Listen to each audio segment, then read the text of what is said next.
अस्सलाम वालेकुम वीवर्स। आज हम बात कर रहे हैं अल्बानिया के बारे में। अल्बानिया जो कि आप लोगों को पता है यूरोपियन कंट्री है। शेंजन स्टेट नहीं है लेकिन यूरोप का एक हिस्सा है और इसके बॉर्डर्स के साथ जो लग रहे हैं वो है मसेडोनिया, कोसोवो और मोंटियाग्रो। जबकि इनका एक रास्ता जो कि समुद्री रास्ता है वो इटली से जाके मिलता है और ये एक टूरिस्ट कंट्री है। मोस्टली टूरिस्ट यहाँ जाते हैं देखने। समर में स्पेशली काफ़ी लोग जाते हैं यहाँ विज़िट करने। तो इसके बारे में आप लोगों से मैं थोड़ी-सी इन्फॉर्मेशन शेयर करने जा रहा हूँ। इन्फॉर्मेशन से पहले आप लोगों से रिक्वेस्ट है हमारे चैनल को, अगर अभी तक आप लोगों ने लाइक नहीं किया, सब्सक्राइब नहीं किया, अपने दोस्तों के साथ शेयर नहीं किया तो काइंडली लाइक करें, सब्सक्राइब करें, अपने दोस्तों के साथ शेयर करें, ताकि ऐसे इन्फॉर्मेटिव वीडियोज़ आगे भी हम आप लोगों को देते रहें।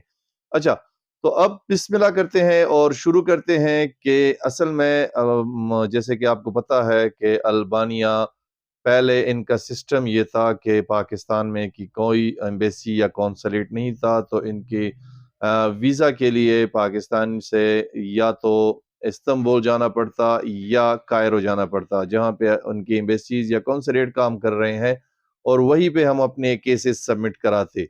लेकिन अच्छी न्यूज़ है कि उन्होंने ई-वीज़ा सिस्टम शुरू कर दिया है। ई-वीज़ा सिस्टम का फ़ायदा ये हुआ है कि अभी किसी एम्बेसी जाने की कोई ज़रूरत नहीं, कहीं भी जाने की ज़रूरत नहीं, सिर्फ़ आपके पास एक लैपटॉप होना चाहिए, अपना कंप्यूटर होना चाहिए, जिसमें आपने खुद बैठ के उनका फ़ॉर्म ऑनलाइन फिल कर देना है और वीज़ा हासिल कर लेना है। तो बात करते हैं इनके कि वीज़ा अब हम हासिल कैसे करेंगे, इसके डॉक्यूमेंट्स क्या है, रिक्वायरमेंट्स क्या है, तरीक़ाकार क्या है, कैसे हम अप्लाई करेंगे। सबसे पहले मैं आप लोगों का इसके डॉक्यूमेंट्स के बारे में बताना चाहता हूँ कि रिक्वायर्ड डॉक्यूमेंट्स क्या हैं। रिक्वायर्ड डॉक्यूमेंट्स में एज़ यूजुअल जैसे कि आपको पता है कि सबसे पहले पासपोर्ट आपका वैलिड होना चाहिए, मिनिमम 8 मंथ्स वैलिडिटी उसमें हो, जब आप वीज़ा के लिए अप्लाई करें। साथ में आपका बैंक स्टेटमेंट जिसका लास्ट 3 मंथ बैंक स्टेटमेंट आपसे माँगते हैं विद मेंटेनेंस सर्टिफिकेट। ये बैंक से इश्यू होता है और वहीं से आपको मैनेजर दोनों इश्यू करवा के देते हैं। तीसरे नंबर पे जो कि सबसे ज़रूरी चीज़ है वो है इन्विटेशन लेटर, यानी कि आपके पास अ, अल्बानिया से एक इन्विटेशन लेटर होना चाहिए, चाहे वो आपके रिश्तेदार हो, रिलेटिव्स हों, ब्रदर हो, कज़न हो, दोस्त हो या वहाँ की कोई ट्रैवल कंपनी हो या टूर ऑपरेटर्स हो या कोई ट्रैवल एजेंट्स हो जो आपको एक अ, वो इश्यू करवा के देंगे इन्विटेशन लेटर, उसी के बिहाफ़ पे आप वीज़ा अप्लाई करेंगे ऑनलाइन। और चौथे नंबर पे ट्रैवल इंश्योरेंस चाहिए। ट्रैवल इंश्योरेंस आप बना के लेके जाएँगे, बल्कि ऑनलाइन सबमिट कराएँगे, डॉक्यूमेंट साथ अटैच करेंगे। उसके बाद आपके एफआरसी आपसे माँगते हैं या एमआरसी माँगते हैं। एफआरसी या एमआरसी भी आप लोगों ने डॉक्यूमेंट्स में अटैच करने हैं और इनको आपने बाकायदा मोफा से यानी मिनिस्ट्री ऑफ फॉरेन अफेयर्स से अटेस्ट करवाना है। और फॉरेन अफेयर से टेस्ट कराना कोई मुश्किल काम नहीं, ये आप किसी लिपर्ड या किसी कुरियर कंपनी के थ्रू भी करा सकते हैं। उनको आप 1000-1500 रुपए देते हैं, वो आपके बिहाफ़ पे जाके आपके ये दोनों डॉक्यूमेंट्स अटेस्ट करवा देते हैं। अगर आप मैरिड है तो एमआरसी लगाएँगे, अगर मैरिड नहीं है तो सिर्फ़ एफआरसी से भी आपका काम चल जाएगा। इसके बाद आपके आते हैं भाई अकोमोडेशन, आपने एक होटल बुकिंग अकोमोडेशन देनी है, डमी होटल बुकिंग देनी है, चाहे वो आप अगूडा डॉट कॉम से या बुकिंग डॉट कॉम से किसी से भी सेल्फ रिजर्वेशन या बुकिंग करवाएँगे, वो आपने साथ में अटैच करना है। और टिकट यानी कि ट्रैवल इन्फॉर्मेशन आपने देनी है कि कौन-सी फ्लाइट में मैं जाऊँगा और कौन-सी फ्लाइट में वापस आऊँगा। तो ये 2 सब कुछ चीज़ें हैं जो आप लोगों ने इसमें साथ में अटैच करा के देनी है।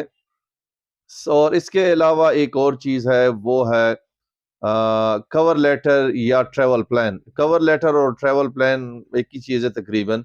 इसमें आपने उनको पूरी डिटेल में बतानी होती है कि भई मैं तिराना आऊँगा। तिराना के बारे में आपको बता दूँ, तिराना इनका कैपिटल है अल्बानिया का, तो इनका ही एयरपोर्ट यूज़ होता है तिराना का मोस्टली। तो आप जब तिराना जाएँगे, तिराना के बाद आपने कौन से होटल जाना है, कितने दिन तिराना में रहना है, उसके बाद आपने एक दूसरी किस सिटी में जाना है, वहाँ किस होटल में रहना है, वहाँ क्या-क्या आपने देखना है, वापस आपने आना है, किस फ्लाइट में आपने जाना है, किस फ्लाइट में वापस आना है, किन होटल्स में आपकी अकोमोडेशन होगी। ये सारी चीज़ें आपने कवर लेटर में उनको लिख के देनी है, कि यानी अपना ट्रैवल प्लान उनको समझाना होता है कि ये मेरा ट्रैवल प्लान है, मैं यहाँ जाऊँगा, यहाँ जाऊँगा, यहाँ जाऊँगा, क्योंकि उसी चीज़ के बिना पे वो डिसीज़न लेते हैं कि क्या आप जेन्युइन विज़िटर हैं, या आपको पता है कि आप जब अल्बानिया आ रहे हैं, तो आपको ये पता भी है कि अल्बानिया में देखने वाली क्या चीज़ें हैं। तो अक्सर वीज़े इस चीज़ पे भी रिफ्यूज़ होते हैं कि कवर लेटर सही नहीं बना होता। तो ये कुछ 6-7 चीज़ें थी जो मैंने आपको बता दी है।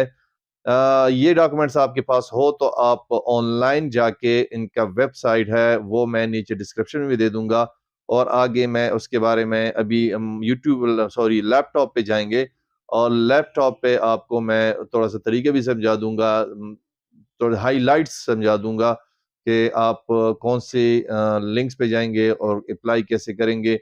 तो चलते हैं हमारे लैपटॉप की स्क्रीन पर। सलाम अलैकुम वीवर्स, ये हम उनके ई वीज़ा जो उनका वेबसाइट है उनकी, उस पे आए हैं। तो ये मैं नीचे डिस्क्रिप्शन में ये लिंक डाल दूंगा आप लोगों की, उस पर आप क्लिक करेंगे तो डायरेक्ट इस पेज पे आ जाएंगे।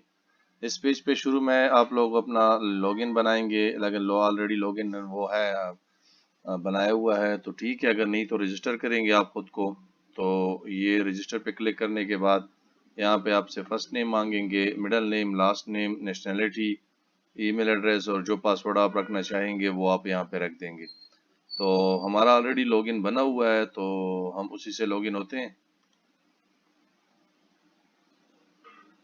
तो लॉगिन होने के बाद ये उनका ऐसा पेज आ जाता है जिसमें शुरू में ही लिखा है अप्लाई। तो अप्लाई नाउ, तो इनमें 3 स्टेप्स नीचे दिए हुए हैं कि फर्स्ट स्टेप में फिल आउट योर एप्लीकेशन, फिर ये सेकंड स्टेप में है payment, verify your application information, और wait for result and access. ठीक है, तो ये आपके 3 स्टेप्स हैं। इसमें से why e visa, instant approval for all countries below, secure and different, efficient application submission, 24 hour service है, वीजा और टूरिज्म बिजनेस है, और user friendly and eco friendly paper, यानी कि पेपरलेस की वजह से इन्होंने ये सिस्टम शुरू किया हुआ है। तो हम करते हैं अप्लाई नाउ पे। अप्लाई नाउ पे क्लिक करने के बाद ये एक ऐसा पेज आएगा। इस ऐसे पेज में आप देखेंगे कि यहाँ पे शुरू में लिखा है e visa is an online application system developed by the Albanian government to pre-screen travelers wish to visit Albania। ठीक है, तो इसमें नीचे एग्जाम्पशन लिखी हुई है कि भाई कौन कौन लोग इस वीज़े से एग्जाम्प्ट है। उसमें सबसे पहले जिनके पास शेंजन वीज़ा है, मल्टीपल शेंजन वीज़े जिनके हो और वो एक दफ़ा ट्रैवल कर चुके हो, वो इस वीज़े से एग्जाम्प्ट है, वो ऑन अराइवल वीज़े हैं उन लोगों के लिए। नंबर 2 पे फॉरेन नेशनल जो है वो लोग जिनके पास United State, Great Britain, Northern Ireland के वीज़े हैं, और उनके लिए भी ऑन अराइवल वीज़ा है अल्बानिया का। फॉरेन नेशनल यानी कि foreigners who are provided with 10 year residency permit issued by the authorities of the United Arab Emirates, जिनके पास 10 साल का वर्क परमिट है, रेजिडेंस परमिट है यूएई का, और जो 1 साल तक भी वैलिड है, ख़त्म नहीं हुआ, तो उनके लिए भी ऑन अराइवल वीज़ा है। फॉरेन सिटीजन यानी कि Saudi Arabia, Bahrain, India, Qatar, Oman, Thailand जिनके नेशनलिटीज़ है उनको भी ऑन अराइवल वीज़ा है। और नीचे है 5th नंबर पे इजिप्ट और रशिया भी शामिल है इसमें। तो छठे नंबर पे जो है वो कंट्रीज जिनको शेंजन एरिया में एंट्री फ्री है, तो उनको अल्बानिया में भी एंट्री फ्री है। तो नीचे आते हैं, नीचे में आप देखें कि इलेक्ट्रॉनिक वीज़ा, स्टैम्प वीज़ा। तो हमें तो इलेक्ट्रॉनिक वीज़ा चाहिए कि हम पाकिस्तान से अप्लाई कर रहे हैं, पाकिस्तान में इनकी एम्बेसी कॉन्सुलेट है नहीं, तो हम स्टैम्प वीज़ा तो लगा नहीं सकते। स्टैम्प वीज़ा के लिए हमें कायरो या एम्बेसी इस्तांबुल जाना पड़ता। तो ये ई वीज़ा इसलिए हमारे लिए अच्छी बात है पाकिस्तानियों के लिए कि हम ई वीज़ा हासिल कर सकते हैं। ठीक है, नीचे आप आएँ तो नीचे इन्होंने फेजेस बताए हैं कि किन फेजेस से होके ये एप्लीकेशन गुजरती है।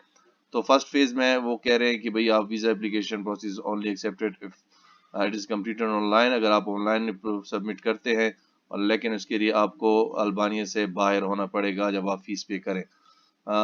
नीचे लिखते हैं कि जब आपकी फ़ीस कंप्लीट हो जाए, फॉर्म कंप्लीट हो जाए, तो उसमें नीचे 3 ऑप्शन है कि इज़ करेक्ट, यानी कि अगर आपका फॉर्म सही है तो फिर आपको ये पेमेंट के बारे में कहते हैं कि भाई पेमेंट पे करें। अगर आपके डॉक्यूमेंट्स में कोई मसला है तो फिर आपको कहते हैं कि भाई आप दोबारा डॉक्यूमेंट्स अटैच करें, दोबारा लगाएं। सी नंबर पे है कि भाई अगर आपको रिफ्यूज़ कर दिया गया है तो आपके पास टाइम है कि उसमें आप अपील कर सकते हैं और रीअप्लाई कर सकते हैं। तो नीचे सेकंड फेज में आता है कि after the application page the fee visa fee the following steps are undertaken, यानी कि जब आप फी पे करेंगे तो ये 3-4 स्टेप्स होते हैं। सबसे पहले जब आप फी पे करते हैं तो इसमें कहते हैं कि applicant notified via email that the visa application is in the evaluation process stage, यानी कि आपका स्टार्ट है प्रोसेस में। सेकंड नंबर पे कहते हैं कि जब आपका कोई डिसीजन आता है तो हम आपको विद इन 15 to 13 डेज आपको ईमेल कर देते हैं कि आपका वीज़ा आ गया है। थर्ड नंबर पे जब आपका वीज़ा अप्रूव होता है तो वो कहते हैं कि आपको ईमेल में हम वीज़ा भिजवा देंगे, आप प्रिंट कर दें, और एंट्री और एग्जिट दोनों स्टेज उस पे चेक पोस्ट पॉइंट्स पे आपसे वो लोग वीज़ा मांग सकते हैं। और इन केस ऑफ अगर आपका वीज़ा रिजेक्ट हो जाए तो रिजेक्शन में ये है कि आपके पास अपील के राइट्स है। विद इन 5 डेज आप अपील करेंगे और अपील के बाद अगर आपको डिसीजन मिला तो ठीक, अदरवाइज आपने 3 मंथ्स वेट करना है, उसके बाद री अप्लाई करनी है। तो ये तरीक़ाकार है इनका छोटा सा, और ये एडिशनल पॉइंट्स है जो 1 से लेके 10 तक है। ये जब मैं सबको अगर पढ़ूंगा तो वीडियो बहुत लंबी हो जाएगी, आपने पढ़ लेने हैं, उसी के मुताबिक आपने अप्लाई करना है। सिर्फ इसमें मैं 5 पॉइंट नंबर 5 जो है ये आपको बता देता हूँ कि इसमें एक इनविटेशन लेटर चाहिए होता है, उसका फॉर्मेट भी इन्होंने यहाँ पे दिया हुआ है। इस पे आप क्लिक करेंगे तो डाउनलोड हो जाएगा, इसी फॉर्मेट पे आपने वहां से इनविटेशन लेटर मंगवाना है। तो ये सिंपल सा तरीक़ेकार है। इसमें आप आगे जाएंगे तो फॉर्म फिल करेंगे और अपने डॉक्यूमेंट्स अटैच करके अप्लाई कर देंगे और आपको 10 to 15 डेज में आपको वीज़े का डिसीजन मिल जाएगा।